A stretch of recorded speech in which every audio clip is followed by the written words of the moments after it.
মন সংসারমুখী কথাকে বেশি ভালোবাসে, হরিভজনের কথা বিশেষ ভালোবাসে না মন। কিন্তু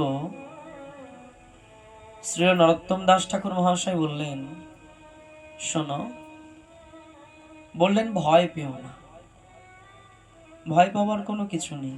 কেন ভয় পাবো না কেন? বললেন ভয় পাবে না কেন জানো? যদি তোমার কাম ক্রোধ লোভ মোহাম্মদ মাৎসর্য এরা বলবান হয়েও থাকে, এরা পরাস্ত হয় কোথায়? বললেন সাধু সঙ্গের কাছে। সাধু সঙ্গ করলে কি হয়?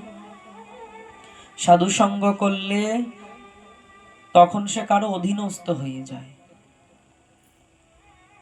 আর অধীনস্থ ব্যক্তির কোনো ভয় থাকে না। আমি যখন নিজেকে স্বতন্ত্র মনে করব, কারণ আমার তো কোনো মালিক নেই, আর আমার যখন মালিক নেই তাহলে তো আমার পদে পদে ভয়। আমি নিজেই নিজের রক্ষাকর্তা, আমি নিজেই নিজের যখন রক্ষাকর্তা নিজেকে মনে করব, তখন তো সব দিক থেকে রক্ষা করার দায়িত্ব আমারই থাকবে।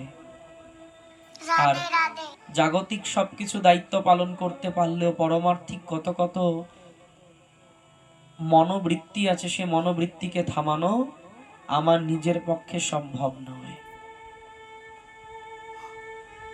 মনের ভাবনা চিন্তাকে নিজে হাতে থামানো সম্ভব নয়, মনের দুশ্চিন্তাগুলোকে নিজের হাতে কমানো সম্ভব নয়, মনকে কৃষ্ণমুখী করা নিজে একা একা সম্ভব নয়, মন দ্বারা ভজন করা নিজে থেকে একা একা সম্ভব নয়। তখন প্রয়োজন হয় একজনের, তা হলো বিশেষ করে সাধু সঙ্গ। তাই বললেন, কিবা সে করিতে পারে কাম ক্রোধ সাধকেরে, যদি হয় সাধু জনার সঙ্গ।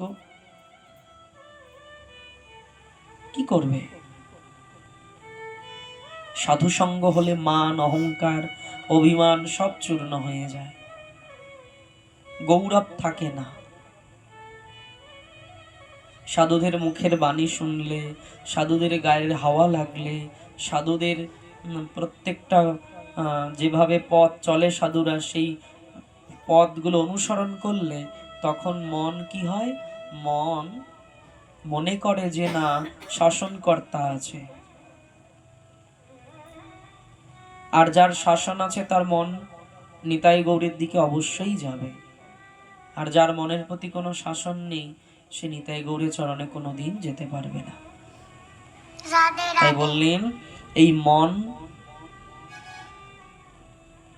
তাকে সবসময় অধীনস্থ রাখতে হবে, যাতে এই মনের কোনো কৃষ্ণ বিদ্বেষী কোনো ভাবনা চিন্তা যেন মন করতে না পারে। কৃষ্ণ বিদ্বেষী ভাবনা চিন্তা মন যখনই করবে, তখনই আমার অপরাধ হতে শুরু করবে। অহংকার তার মধ্যে একটি বিশেষ বলবান। যখনই কোনো বিষয় নিয়ে মন মন চিন্তা করবে যে অহংকার, অহংকার চিন্তা করবে, তখনই বুঝতে হবে যে নিতাই গৌরের থেকে আমি অনেক দূরে সরে যাচ্ছি। কোনো প্রকার অহংকার, রূপ ধন জন সম্পদ বৈভব নাম, বললেন এমনকি ভজনেরও অহংকার। বলে ভজন করেও অহংকার হয়? হয়। যদি আমি কৃষ্ণ দাস এই নিয়ে আমি আমার এই চিন্তায় যদি অহংকার চলে আসে, তাহলে আমাকে মনে করতে হবে আমি এখনো কৃষ্ণ চরণের দাস হতে পারিনি। কারণ প্রকৃত যখন আমার দ্বারা সেবা আরম্ভ হবে, তখন বললাম মান অভিমান অহংকার এগুলো আগে এই দর্পগুলো আগে চূর্ণ করে ভগবান। তো অহংকার একদিন বিভীষণ লঙ্কা থেকে প্রভু রামচন্দ্র দর্শন করবে বলে অযোধ্যায় এসেছে। বিভীষণ প্রভুর দর্শন করবে বলে লঙ্কা থেকে অযোধ্যাতে এসেছে। তা ওই অযোধ্যায় আসার সময় লঙ্কা থেকে একটা মতির মালা, খুব মূল্যবান মালা, খুব মূল্যবান সম্পদ মতি। সে একটা মতির মালা আঙুলে ঘোরাতে ঘোরাতে, হাতে ঘোরাতে ঘোরাতে বিভীষণ এসে প্রভু রামচন্দ্রের প্রাসাদে প্রবেশ করেছে, রাজপ্রাসাদে। সকলের দৃষ্টি ওই হাতের সেই হাতে থাকা সেই মতির মালাটার দিকে নজর পড়েছে প্রত্যেকের। তো সকলে চিন্তা করছে বিভীষণ কেন এই মতির মালাটা হাতে করে নিয়ে ঘোরাতে ঘোরাতে এসেছে প্রাসাদে। তো বিভীষণ কি করেছে, ওই মতির মালাটা, অতীব মূল্যবান সেই মালাটা এনে প্রভু রামচন্দ্রের হস্তে প্রদান করেছে। খুব মূল্যবান মালা, খুব দামি মালা, উপহার স্বরূপ ভগবানকে প্রদান করেছে। ভগবান কি করেছে, ভগবান সেই মালাটা নিয়ে সীতা দেবীর হাতে দিয়েছে।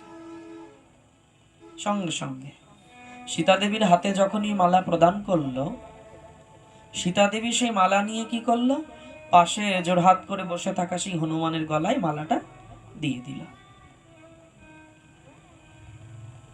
মালাটা বিভীষণ প্রথমে দিল কার কাছে, ভগবানের কাছে। ভগবান সে মালাটা, দামি মালাটা কি করলো, নিজে ধারণ করলেন না, সে মালাটা কি করলেন, সীতা দেবীর হাতে প্রদান করে দিলেন। জানকী দেবী কি করলেন, সেই মালাটা নিয়ে নিজেও গলে পড়লেন না, সে মালাটাকে নিয়ে জানকী দেবী হনুমানের গলায় পরিয়ে দিলেন। আর হনুমান ওই মালাটা গলায় যখনই পড়েছে, তা একটা প্রবাদ আছে না, আমরা বলি না, কি যেন বলি, বাদরের গলায় মুক্তোর মালা। তা জানকী দেবী যখনই মুক্তোর মালা, সেই মতির মালাটা হনুমানজির গলায় পরিয়ে দিয়েছে, হনুমানজি মালাটাকে ধরে এভাবে একটু দেখে গলা থেকে খুলে ওই টান দিয়ে ছিঁড়ে এক একটা মতি কামড়াচ্ছে, কামড়ে কামড়ে ভাঙছে মতিগুলোকে। সবাই হচকিত, অবাক হয়ে গেলেন। আর এই বনের পশুটা বনের পশুই রয়ে গেল। জীবনে এর কোনো উন্নতি হলো না, প্রভুর সঙ্গ করে করেও এর কোনো উন্নতি হলো না। বনের পশু ছিল, সেই আচার আচরণ সেই এখনো সেই বোকার মতনই থেকে গেল। বিভীষণ এসে জিজ্ঞাসা করলেন, হনুমান তুমি কি করলে? কেন? বলে এত দামি মতির মালাটা আমি এনেছিলাম প্রভুর জন্য, আর সেই জানকী দেবী সেই মালাটা তোমায় প্রদান করলো, আর তুমি টান দিয়ে ছিঁড়ে ফেলে সেই মতিগুলো ফাটিয়ে ফাটিয়ে ভেঙে ভেঙে দেখছো। ভেঙে কি দেখছো তুমি? বলছে দেখছি যে এই মতির মধ্যে আমার প্রভু আছে কিনা। যে মতি তুমি হাতে ঘোরাতে ঘোরাতে নিয়ে এলে, আমার মনে হলো নিশ্চয়ই এই মতির মধ্যে প্রভু রামচন্দ্র আছে, তাই প্রত্যেকটা মতি ভেঙে ভেঙে আমি প্রভুকে খুঁজছি। বলে আরে বোকা বনের পশু, মতির মধ্যে কোনোদিনও প্রভু থাকে নাকি? বলে কে বলেছে, প্রভু তো কণ কণ থাকে, কণায় কণায় প্রভু থাকে, বলে মতির মধ্যে নয় কেন? আর যার মধ্যে প্রভু নেই তা নিয়ে অহংকার কিসের, তা নিয়ে অভিমান কিসের? বিভীষণ বললেন তুমি তাহলে প্রভুকে সব জায়গায় পাও? হ্যাঁ, সব জায়গায় প্রভু রামচন্দ্র বিরাজমান। বুক ছিঁড়ে হনুমান যুগল দর্শন করিয়ে দিয়েছিল। প্রেম সে বলো।